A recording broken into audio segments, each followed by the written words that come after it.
Hi again, this is Hugh, and this time I'm going to be speaking with you about helping reduce chronic pain.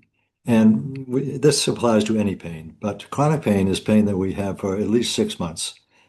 And and we're going to talk about ways that has been helpful and some examples to let you know that it really helps in many different ways. Um, so chronic pain is something that can take hold for hundreds of reasons, and we don't need to talk about them, but it's usually the result of something unfortunate or traumatic, and for whatever the reason is, it just hangs around.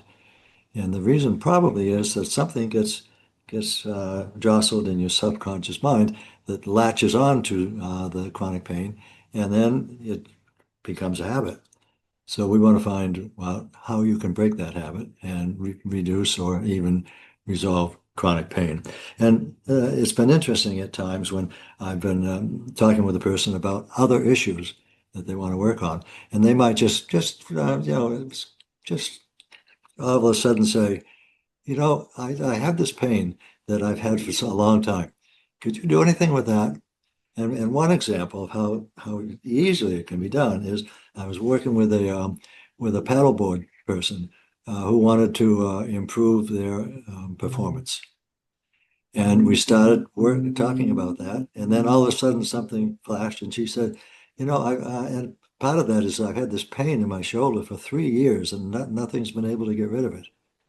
So we worked on the pain right away, and before the end of the session, she said, my shoulder feels better. The pain is gone. And in that case, it was as simple as removing what was causing the pain. And it was a mental issue that got stuck in the subconscious mind and needed to be unstuck. So hypnosis was the answer in that situation. She went on to improve her skills, but that was could have a sidelight for her, yet it was a form of chronic pain and how easily sometimes it can be resolved.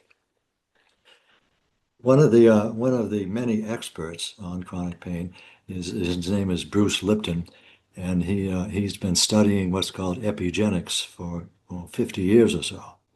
Epigenetics is the is the connection with genes that we inherit, and then genes that can be changed after we inherit them.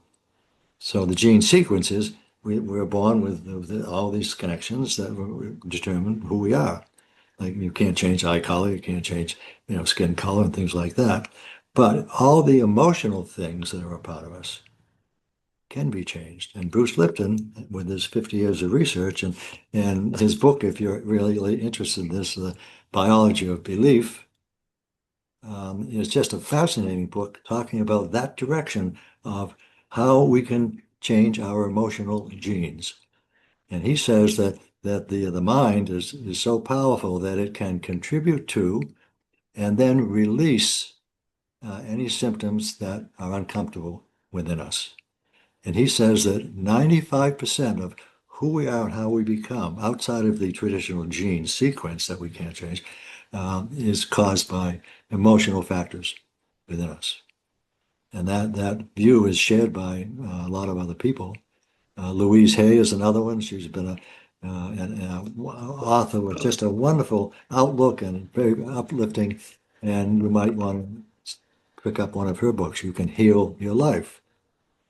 She says that she believes that chronic pain or pain um, is caused by guilt. And if we can get rid of the guilt, we can release the pain. And I've done that with a number of people, that there was something in the subconscious mind that caused them to just be monopolized by guilt. And when they could release the impact of that and replace it with positives, the pain was gone. So it's something that can be done in different ways by different people. Hypnosis is a great way. John Sano, MD, found his own way of doing it. He wrote two books on releasing back pain. He worked only with backs, but he worked with a couple thousand people anyway. It's helping them relieve their back pain without surgery or medication. And what he did is he had them imagine what was going on in the back. I'm sure there had to be some form of hypnosis probably to it, because they could connect with what was actually out of whack in their back that was causing the pain.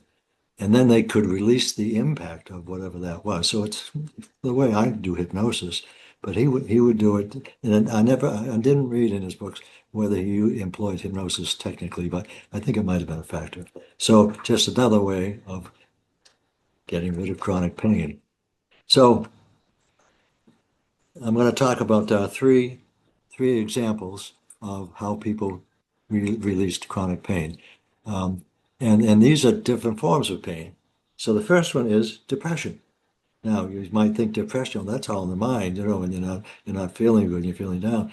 But it can be an aspect of pain along with that or incorporated in that, certainly. Just the pain of the depression and not having your faculties the way they used to be. And so this woman was probably 45 years old, and she came, said that she had depression for the past 25 years. She'd been to all kinds of people trying to find out why or get rid of it, and nothing was successful. Psychologists, medications, nothing worked. She said every day she just had to live with the pain of it still being around. So we worked with hypnosis with it, and she was able to understand the roots of the problem, which were in the subconscious mind still, and of course release them and replace them with positives. And she sent me a nice testimonial a year later, saying that for the first time a year ago to now, she had no pain. Depression was gone. So due to hypnosis.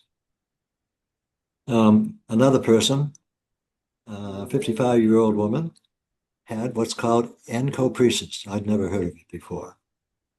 But she suffered all through her life from when she was just a tiny tot, all kinds of intestinal problems. They resulted, when she was 50 years old, into encopresis. She had pain, actual pain in her abdomen, say, most of her life. She at age 50 found that encopresis took hold, and that is involuntary bowel movement, anywhere, anytime, at home, in public. She said it just caused her massive humiliation and embarrassment. And so she was getting so tense. I mean, she didn't even want to leave the house. Doctors couldn't find out why. They couldn't give her anything to solve the issue. So in desperation, she called me. She met my wife at the Y, and she called me, and we had our first session. And it was fascinating, and how cruel people can be, how cruel her mother was to her, that caused all the intestinal problems throughout her life, which eventually resulted in the encopresis. So when she was able to understand all that was going on and how it had just corrupted her body, she said goodbye to all that. She just released it in her mind, and she came back for the second session, not to have a session, but just to tell me that after that first session, and this is miraculous, and they don't all work this easily. After the first session, all of her symptoms disappeared. I mean, she was just at her wit's end, and she needed it so badly, it seemed, that her subconscious mind cooperated to a T with her, and she walked out the door being healed, and came back the next week just to tell me how wonderful she felt. So another example. And the third one is a fellow who was a Vietnam vet, and he called, actually spoke with my secretary, and said that he was ready to commit suicide, and he thought he'd give Hugh Sadlier, a hypnotist, a last chance. So he came. We had many sessions. This was not a 4 or 5 session thing. So we had many sessions over the course of probably 6 months. And he said at the end, he wrote a 9-page recommendation for me, but he was slowly making progress. He said at first he realized that his self-esteem was increasing. Then he realized that nightmares that he had had all of his life, and then especially since Vietnam, had disappeared.